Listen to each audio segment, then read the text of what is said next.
يا الله لك المنة، يا الله لك الشكر، يا الله لك الإحسان على كل نعمتك يا رب العالمين.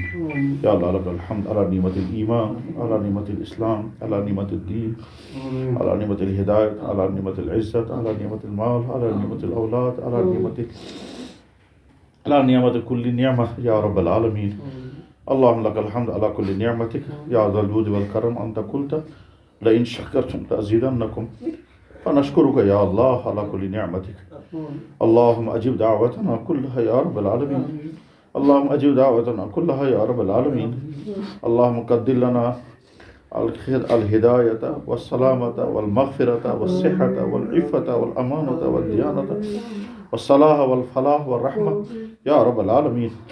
أنزلنا إليك حاجاتنا وأنزلنا إليك مشكلاتنا، أنزلنا إليك حاجات أولادنا، أنزلنا إليك مشكلات أولادنا. اللهم أنزلنا إليك جميع ما نحتاج إليه يا رب العالمين. اللهم أنزلنا إليك جميع ما نحتاج إليه يا رب العالمين.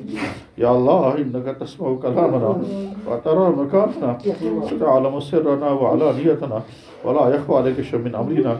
ونحن البائسون الفقراء المستغيثون المستجيبون الوجيلون المشفقون المخرون المعترفون بذنوبنا، نسألك مسألة المسكين ونبتهل إليك احتهال العبد المذنب الذليل.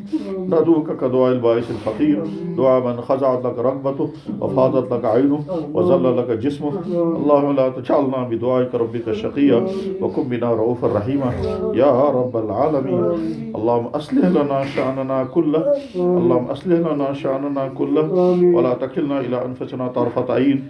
يا الله قدر لنا الفوز والفلاح في جميع شؤون حياتنا، قدر لنا الفوز والفلاح في جميع أمور حياتنا يا رب العالمين، يا رب العالمين، يا رب العالمين. سبحان ربك رب العزة عما يصفون والسلام على المرسلين.